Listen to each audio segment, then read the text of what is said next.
bago ko po umpisahan yan, ah, nagpapasalamat po kami at makakasama ulit namin kayo.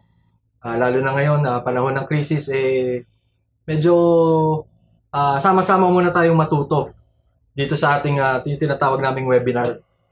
Okay. Mga ka-excellence, nung nakaraang ating episode or yung ating segment, tinakil natin doon mostly yung hardening. Yung pag-harvest ng mga stags, ano bang gagawin natin doon sa mga stags. Kasi sakto yung time na yung ating mga cockerels or mga stags, pa-harvest na, lalo na po yung mga early bird. Okay, so dun sa preparation na yon, okay, magja-jump ngayon tayo dun sa preparation nila, dun sa paghahanda. Okay, so gaya po ng sinabi natin, gaya palagi nung ating tinuturo, binabanggit, sinishare, na yung pagkukondisyon po ay kumbaga ito ay walang definite or specific na pamamaraan. Kumbaga kada handler, kada lugar, kada breeder, kada manok, may kanya-kanyang approach dyan. So, kumbaga, individual approach yung ating ginagawa. Depende dun sa pangangailangan ng manok. Kasi ano yan may kanya-kanya silang characteristics. Okay? So, dun sa ating pagkukondisyon, okay, lahat po yan, pinadaan natin yan sa preconditioning. Okay? Yung sa selection natin, yung tinawag natin na hardening ng mga stags natin. Okay, so ang pag-uusapan ho natin ngayong episode, napaka-importante yung selection. Okay? Yung selection po, lahat po ng manok dapat pinadadaan natin sa selection. Okay? Kasi yun nga, kailangan natin makilala individually yung ating mga stags, yung ating mga cocks. Basta yung mga ilalaban natin or gagamitin natin sa pambreeding, dapat po yan lahat dumadaan sa selection. Para malaman natin kung saan sila angkop na na stage or kumbaga saan sila karapat dapat lumaban. Okay? Okay. Yun nga po. Yung uulitin ko lang po ulit, reiterate ko lang, na yung po mga tinuturo namin dito or yung mga sineshare namin sa inyo, lahat po ito ay guide lamang. Okay? So, iba-ibang pamamaraan, marami hong mga veteranong handler, mga talagang matagal na naglalaban, may kanya-kanyang diskarte po yan. So, ito po para dun sa mga gustong matuto at gustong mag-umpisa ng paghahanda. Okay? So, excuse. Ito pong selection na sinasabi ko or yung aming ginagawa sa Excellence, ito po ay yung guide lamang or yung aming pamantayan pagkadating po sa pagpili ng manok. Okay? Yung selection po kasi na proseso na yan, dyan natin nakakategorize yung ating mga stags kung saan sila mapupunta na laban. Kailangan natin alamin, ang lalabanan ba natin derby? Or ang lalabanan natin hackfight? Di po ba? Kasi hindi lahat ng mga stags natin or hindi lahat ng manok natin pwedeng pumunta or pwedeng ilaban sa derby. Unang-una pagka sa derby kasi ang labanan, excuse, meron tayong tinatawag na timbang. Okay, may mga timbang huyang sa derby. Ang batayan dyan yung weight, yung weight nila. Okay. So, ang hinahabol natin pagka mga derby, usually yung mga medyo magaganda ang sukat na medyo magaan ang timbang. Okay. So, kasi meron tayong mga stags na lumalabas minsan mabababa na mabibigat. Okay. So, yung mga yon, ika-categorize natin kung saan dapat sila nararapat lumaban. So, kung medyo mabigat yung mga stags natin na medyo mabababa, pwede natin i-categorize sa mga hackfight, sa mga two-hit, sa mga konsyerto. Kasi doon, yung mababang manok natin, mapipilian natin ang laban. Unlike kasi pagka derby, ang labanan blind matching, timbang lang. Kung ang manok mo low station tapos tumitimbang, sabihin mo sagad, dos-dos sa stag. makakalaban mo dos-dos din na high station, medyo lamang yung medyo may magandang sukat. Although hindi ko sinasabi na hindi pwedeng ilaban yan sa derby. Pwede pa rin, lalo na't kung magaling, okay?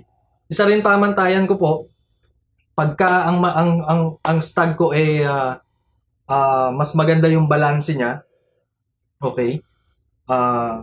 Yung mga tinatawag natin na ang sukat niya mid-high, mid-station, kasi yan po yung mga medyo mas matitigas ang buto. Para sa akin mas sturdy compare dun sa mga tangkaro na tinatawag natin ng mga stags. So wag ho kayong matatakot kung medyo mid-station ho yung mga stags po ninyo. Sa derby pwede hong ilaban yan. Okay? Wag naman yung sobrang baba tapos mabigat ang timbang.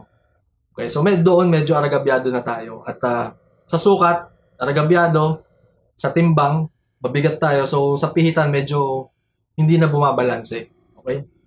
So yung mga isa pang pamantayan ko ho dyan, pagka sa selection, pinipili ko ho muna.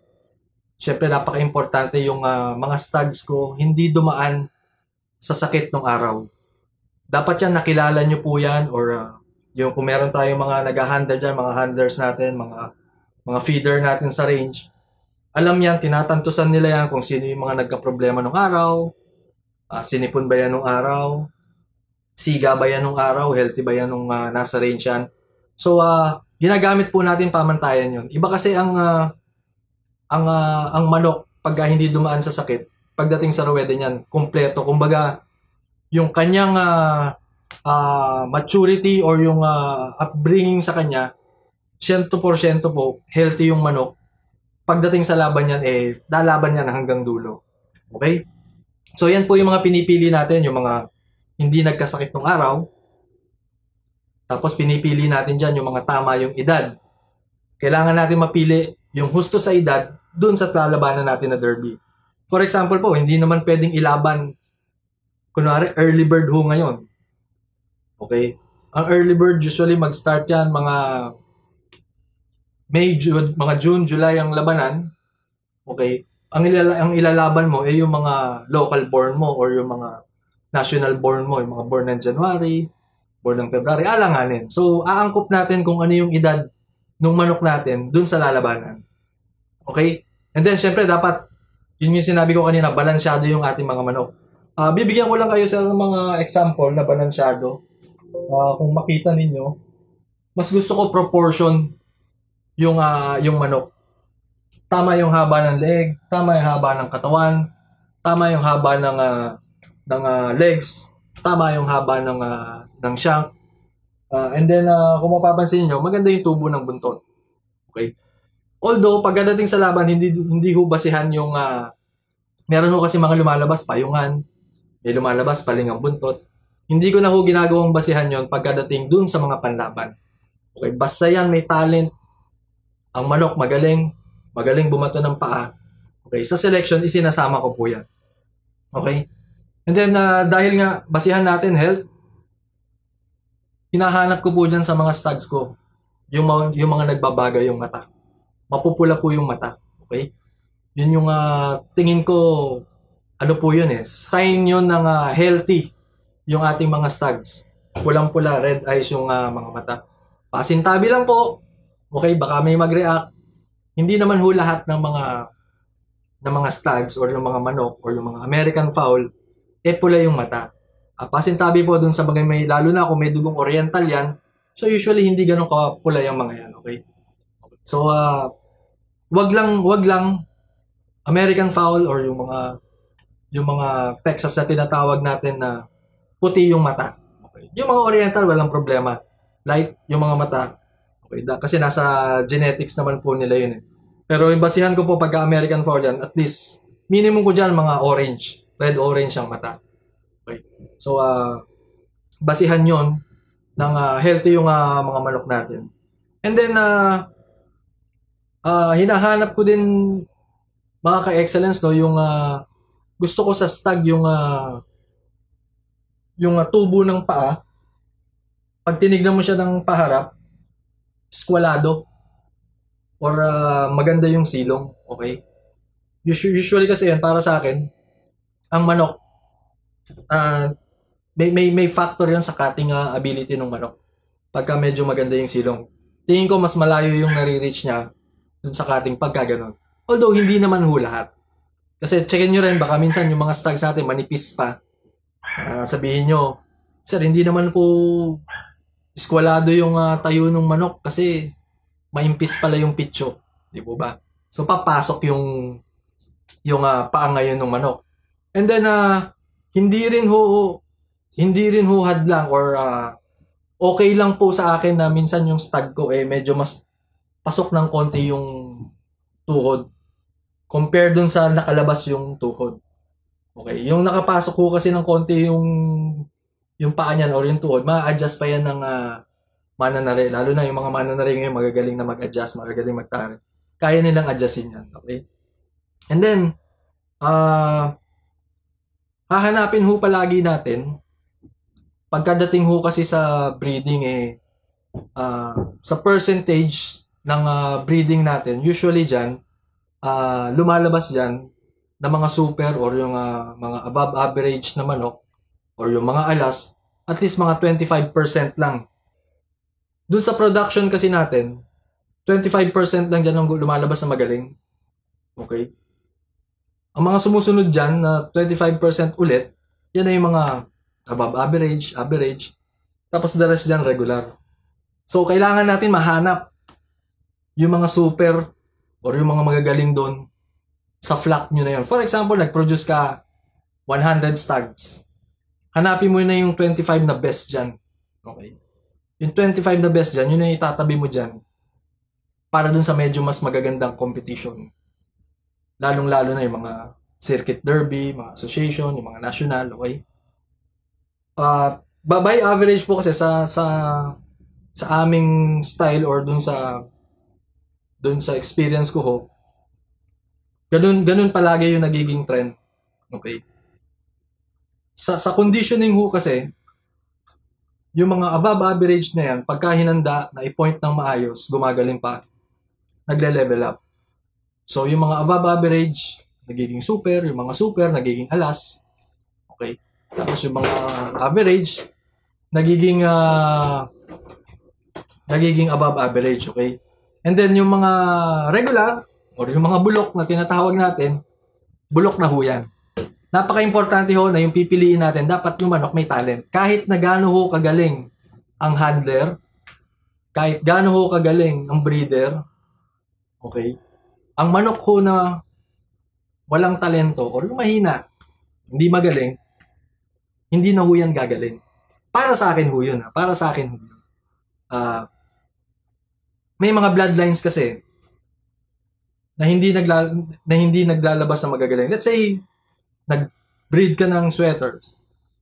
Hindi lahat yan na 100% lahat magagaling. Meron at meron dyan lumalabas na naiiwan sa grupo. Okay, so yung mga yon medyo tinatabi-tabi na natin yan. Okay. Mas pinipili natin yung mas magagaling. Okay? So, and then sa selection po, bago lang ako maligaw, doon ho sa hardening, yung pinag-usapan natin nakaraan, hinarden na natin yan. Pagka nag-select ngayon ako ng panlaban, pinipili ko ho dyan yung mga kalmado na. Okay, yung mga medyo hindi high strung, hindi man fighter, yung mga tame na. Okay, mas mababait na. Okay. Bakit to? Lalong-lalo na ho kasi pagka-stag. Bakit to? Pag ho ang stag ho kasi natin, medyo mailap, man fighter, high strung. Imbis na may train mo yan ng maayos or makondisyon mo yan ng maayos, okay, ang poproblemahin pa niya is paano ka ilagan. Kasi maghahabulan kayo niya, palakarin mo yan, isampi mo yan, i-catch-cock mo yan. Kung yan man fighter, sa'yo ang focus niyan. Hahabulin ka niyan or imbis na ang focus niya dun sa training or dun sa catch-cock na ginagamit mo, di ba? Sa'yo pa yan sa'yo ibabaling yung attention niya. So, kumbaga nauudlot yung development or yung conditioning ng ating mga stags. Ang ginagawa ko doon pagka ganun, balik ulit siya sa hardening. Hanggat hindi siya nagte-tame doon sa hardening, hindi po yan na papasok doon sa selection. Okay? So bago ho tayo tumawid dun sa ating next na topic. Okay. Yung system cleansing ho ng excellence. Ito ho ay yung lahat halos ng panlaban ko pag ako ho ang naghanda. Lahat dumadaan ho dito.